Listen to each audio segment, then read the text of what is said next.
বাউল সম্রাট ফকির লালন সাঁইজির ১৩৫তম তিরোধান দিবস উপলক্ষে ৩ দিনের উৎসবের শেষ দিন আজ ভাঙতে শুরু করেছে সাধুর হাট। গতকাল দুপুরে পূর্ণ সেবার মধ্যে দিয়ে শেষ হয়েছে সাধু সঙ্গের মূল আনুষ্ঠানিকতা। এরপর থেকে সাঁইজির আখড়াবাড়ি ছেড়ে যেতে শুরু করেছেন সাধু বাউলরা। বিদায়ের শেষ বেলাতেও আখড়াবাড়িতে চলছে সাধু বাউলদের কণ্ঠে সাঁইজির মানব দর্শনের প্রচারণা। এর আগে দ্বিতীয় দিনেও সাধু ভক্তদের পদচারণায় মুখর ছিল সাঁইজির আখড়াবাড়ি। দেশ বিদেশ থেকে সাধুর হাটে এসেছেন লালন ভক্তরা।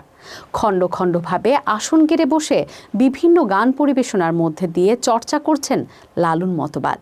কুষ্টিয়া প্রতিনিধি হাসান আল মামুনের তথ্য ও ভিডিও চিত্রে ডেস্ক রিপোর্ট।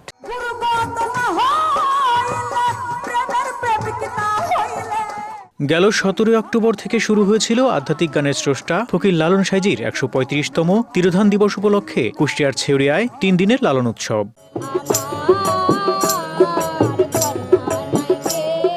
শুক্রবার সন্ধ্যায় উদ্বোধনী অনুষ্ঠানে যোগ দিয়ে বিশ্ববরেণ্য গবেষক অধ্যাপক গায়ত্রী চক্রবর্তী বলেন, সাঁইজির আধ্যাত্মিক বাণীগুলোই বলে দেয় তিনি অনন্য, এক ও অদ্বিতীয়। আর লালনের বাণী ও ভাবধারাকে সংরক্ষণ ও আন্তর্জাতিক পর্যায়ে তুলে ধরতে সরকার কাজ করবে বলে জানান মৎস্য ও প্রাণী সম্পদ বিষয়ক উপদেষ্টা।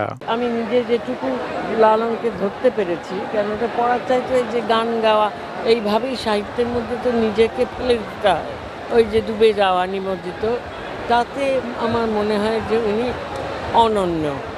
এইটা আমার মনে হয় যে ওখানে ওর একটা আরেকজন লালন শাহ পাওয়া যায় না, একটা নতুন ধরনের ভাব সবসময় বেরিয়ে আসে।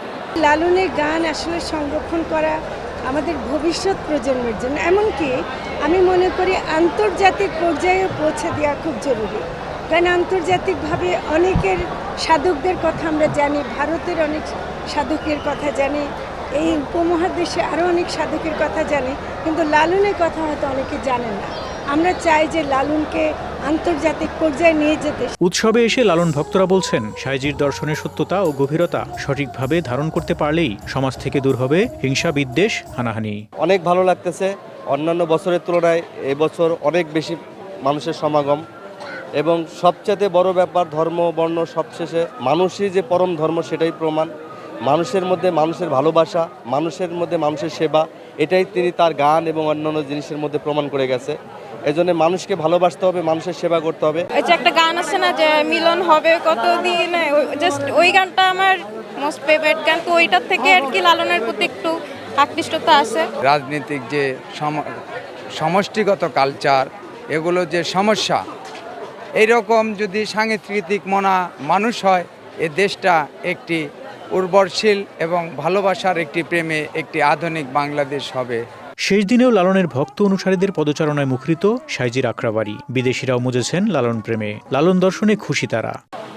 Lalon Chak Festival is great culture for Bangladesh.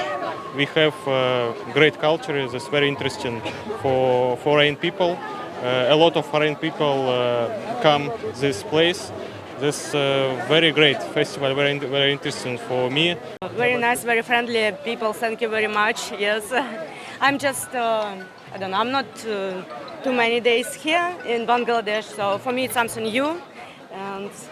অধিবাস, বাল্যসেবা ও পূর্ণ সেবার মধ্য দিয়ে ভাঙতে শুরু করেছে সাধুর হাট। আবার মিলিত হওয়ার বাসনা রেখে কুষ্টিয়ার ছেউরিয়ার সাঁইজির আখড়াবাড়ি ছাড়তে শুরু করেছে সাধু বাউলেরা। আনুষ্ঠানিকতার শেষে ছাড়তে হচ্ছে আখড়াবাড়ি, কিন্তু আগামীতেও আবারও আসবেন সাঁইজির বারামখানায়, এমন প্রত্যাশা নিয়ে ভারাক্রান্ত মনে গন্তব্যে ফিরছেন তারা।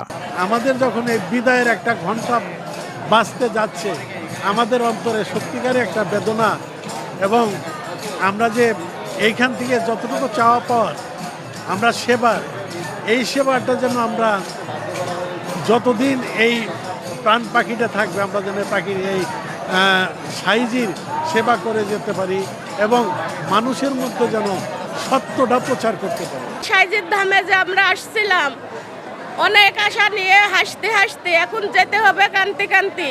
অনেক সাধুগুরু নিয়ে আনন্দিত ছিলাম, সাঁইজির সাথে সাক্ষাৎ করলাম, মত বিনিময় হলো। সাঁইজি অনেক কিছু আমাদের অলৌকিত দেখাইলো। এর পরবর্তী এখন সাঁইজিক ছেড়ে আমাদের যেতে মন চাচ্ছে না, তবু আমাদের যেতে হবে। আবার আগামীতে আমরা ফিরে আসার জন্য সাইজির কাছে কামনা করি। সাধু সঙ্গ শেষে সাধু বাউলেরা নিজ নিজ এলাকায় গিয়ে লালন দর্শনের প্রচার করবেন, তবেই হবে মানব কল্যাণ, মিলবে মুক্তি, এমনটাই মনে করেন লালন গবেষকরা। এত জোয়ার, এত উচ্ছ্বাস মানুষের মনে এর আগে কখনোই দেখা যায়নি। তাই আমি বিশ্বাস করি লালন দর্শন আসলেই আমার দর্শন, লালন দর্শন আসলেই প্রাণের একটি দর্শন। ফকির লালন সাইজির যে সুন্দর সত্য কথা, সত্য বল সুপথ চল ওরা আমার মন, সত্য সুপথ না চিনিলে পাবেনি মানুষের দর্শন। তাই সত্যের সত্যটুকুই যেন এই আধুনিকায়নের যুগে যান্ত্রিকময় জীবনে একমাত্র ভরসা। আসুন সত্যকে জানি, মানুষকে চিনি, নিজেকে রক্ষা করি। 3 দিনের জমজমাট এই জাতীয় উৎসব শেষ হয়েছে।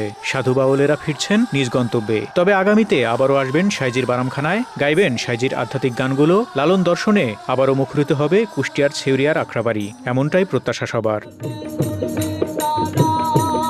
ফারুক শিমুল, ঢাকা এক্সপ্রেস।